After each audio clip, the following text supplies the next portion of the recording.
ত্রিপুরার প্রত্যন্ত গ্রামের মেয়ে আজ গোটা দেশের গর্ব। কমনওয়েলথ গেমসে জুডোর 48 কেজি বিভাগে স্বর্ণপদক জিতে ইতিহাস গড়লেন দক্ষিণ ত্রিপুরার অস্মিতা দে। শুধু ভারতের প্রথম স্বর্ণই নয়, জুডোতে প্রথম বাঙালি হিসেবে কমনওয়েলথে সোনা জয়ের নজিরও গড়েছেন তিনি।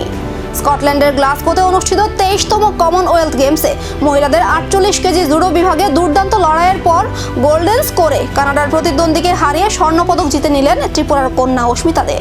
এই জয়ের মাধ্যমে ভারতের ঝুলিতে এলো জুডোতে প্রথম স্বর্ণপদক। পাশাপাশি কমনওয়েলথ গেমসে জুডোতে স্বর্ণপদক জয়ীদের মধ্যে প্রথম বাঙালি হিসেবেও ইতিহাসের পাতায় নাম লিখিয়ে ফেললেন তিনি। বর্তমানে উত্তরপ্রদেশ পুলিশের সাব ইন্সপেক্টর হিসেবে কর্মরত অস্মিতা দে কর্মসূত্রে উত্তরপ্রদেশে থাকলেও তার শিকড় দক্ষিণ ত্রিপুরার বিলোনিয়া মহকুমার দক্ষিণ সোনাইছড়ি গ্রামে। দুই বোন ও এক ভাইয়ের সংসারে সবচেয়ে ছোট মেয়ে অস্মিতা ছোটবেলা থেকেই সংগ্রামের মধ্য দিয়ে বড় হয়েছেন। কঠোর পরিশ্রম, আত্মবিশ্বাস আর অদম্য ইচ্ছাশক্তির জেরেই আজ তিনি বিশ্বমঞ্চে ভারতের পতাকা উড়িয়েছেন। এই ঐতিহাসিক স্বর্ণপদক তিনি উৎসর্গ করেছেন তার প্রয়াত বাবা অর্জুন দেকে। বাবার স্মৃতিতে আবেগাপ্লুত অস্মিতার চোখের জল ছুঁয়ে গেছে কোটি ভারতবাসীর হৃদয়ে। ত্রিপুরা থেকে শুরু করে সারা দেশ জুড়ে তার এই ঐতিহাসিক জয়কে ঘিরে চলছে অভিনন্দনের বন্যা। আপনি অস্মিতার মা? হ্যাঁ, আমি তো মুন্না দে। আচ্ছা, অস্মিতার কমনওয়েলথ গেমসে স্বর্ণপদক পেয়েছে, সেটা জানেন তো? জানি। কিরকম লাগছে আপনার? আমার অনেক খুশি লাগছে, আমার অনেক গর্ব হইতেছে। আমার মেয়ে এত বড় এইতে মেডেল পাইছে, তা আমি তো অনেক খুশি। গোল্ড মেডেল পাইছে। এটা কি আপনাদের বাড়ি? না, এটা আমাদের বাড়ি না, এটা ভাড়াঘর। আপনারা ভাড়া থাকেন? হ্যাঁ। আপনাদের বাড়ি কোথায়? দক্ষিণ সোনাইছড়ি। দক্ষিণ সোনাইছড়ি, বিলোনিয়া।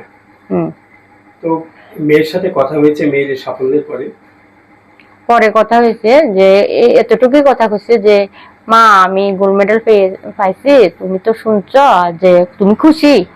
আমি খুশি। এটাই গেছে। তাই অস্মিতার বাবা তো নেই? না। কবে মারা গেছে? 7 মাস হচ্ছে। হ্যাঁ, 7 মাস। তো এই যে ছোট থেকে অস্মিতা বড় হওয়া বা অস্মিতা বেড়ে ওঠা, কি কি রয়েছে, কিভাবে বলবেন? কিভাবে সে খেলাধুলার প্রতি কিরকম ছিল? তখন আমরা তো গ্রামের বাড়ি দক্ষিণ সোনাইছড়ি তো থাকতাম আমরা সবাই। তখন তাই ক্লাস 4 পড়তো মধ্য সোনাইছড়ি স্কুলে। সেখান থেকে তাই বিনা ম্যাডামে বিদ্যাপীঠে করতো, প্র্যাকটিস করতো আর কি, বিনা ম্যাডামের কাছে। তো এখান থেকে এরপরে খেলতে খেলতে তাই এবার বাইরে টাইরে চান্স পাইছে। আস্তে আস্তে বাজারঘাট প্রসেস স্কুলে চান্স পাইছে, এখানে গেছে। তারপরে একটি ছোট্ট গ্রামের মেয়ে থেকে কমনওয়েলথের স্বর্ণজয়ী অস্মিতা দে আজ প্রমাণ করে দিলেন, স্বপ্ন বড় হলে কোনো বাধাই শেষ কথা নয়। এবার নজর আরও বড় মঞ্চে। অলিম্পিকেও কি ভারতের জন্য নতুন ইতিহাস লিখবেন ত্রিপুরার এই স্বর্ণকন্যা? সেই অপেক্ষায় এখন গোটা দেশ।